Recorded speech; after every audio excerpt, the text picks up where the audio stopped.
الحديث 33 عن ابن عباس رضي الله عنهما أن رسول الله صلى الله عليه وسلم قال: لو يعطى الناس بدعواهم لادعى رجال أموال قوم ودماءهم،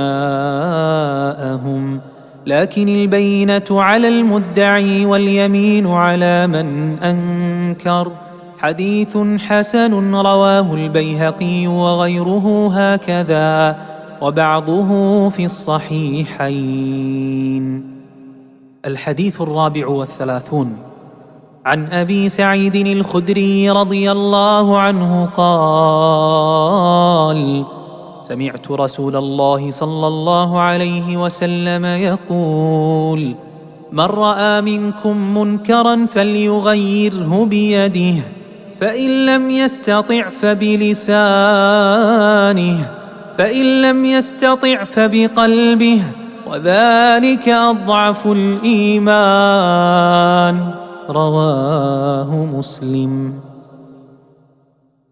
الحديث 35 عن أبي هريرة رضي الله عنه قال: قال رسول الله صلى الله عليه وسلم: لا تحاسدوا ولا تناجشوا ولا تباغضوا ولا تدابروا، ولا يبع بعضكم على بيع بعض، وكونوا عباد الله إخوانا. المسلم أخو المسلم لا يظلمه ولا يخذله ولا يحقره. التقوى هاهنا، ويشير إلى صدره 3 مرات. بحسب امرئ من الشر أن يحقر أخاه المسلم. كل المسلم على المسلم حرام، دمه وماله وعرضه. رواه مسلم. الحديث 36 عن أبي هريرة رضي الله عنه عن النبي صلى الله عليه وسلم قال: من نفس عن مؤمن كربة من كرب الدنيا نفس الله عنه كربة من كرب يوم القيامة. ومن يسر على معسر يسر الله عليه في الدنيا والآخرة. ومن ستر مسلما ستره الله في الدنيا والآخرة. والله في عون العبد ما كان العبد في عون أخيه. ومن سلك طريقا يلتمس فيه علما سهل الله له به طريقا إلى الجنة. وما اجتمع قوم في بيت من بيوت الله يتلون كتاب الله ويتدارسونه بينهم إلا نزلت عليهم السكينة وغشيتهم الرحمة وحفتهم الملائكة وذكرهم الله في من عنده. ومن بطأ به عمله لم يسرع به نسبه. رواه مسلم بهذا اللفظ.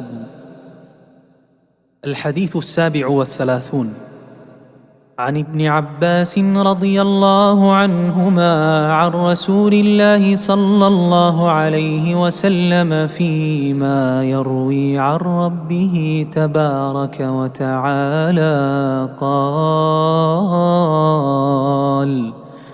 إن الله كتب الحسنات والسيئات ثم بين ذلك، فمن هم بحسنة فلم يعملها كتبها الله عنده حسنة كاملة، وإن هم بها فعملها كتبها الله عنده 10 حسنات إلى 700 ضعف إلى أضعاف كثيرة.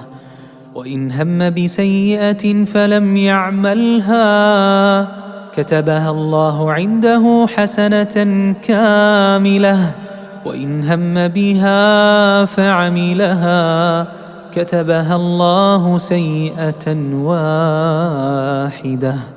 رواه البخاري ومسلم في صحيحيهما بهذه الحروف. الحديث 38 عن أبي هريرة رضي الله عنه قال: قال رسول الله صلى الله عليه وسلم: إن الله تعالى قال: من عادى لي وليا فقد آذنته بالحرب، وما تقرب إلي عبدي بشيء أحب إلي مما افترضته عليه، وما يزال عبدي يتقرب إلي بالنوافل حتى أحبه، فإذا أحببته كنت سمعه الذي يسمع به، وبصره الذي يبصر به، ويده التي يبطش بها، ورجله التي يمشي بها، ولئن سألني لأعطينه، ولئن استعاذني لأعيذنه. رواه البخاري.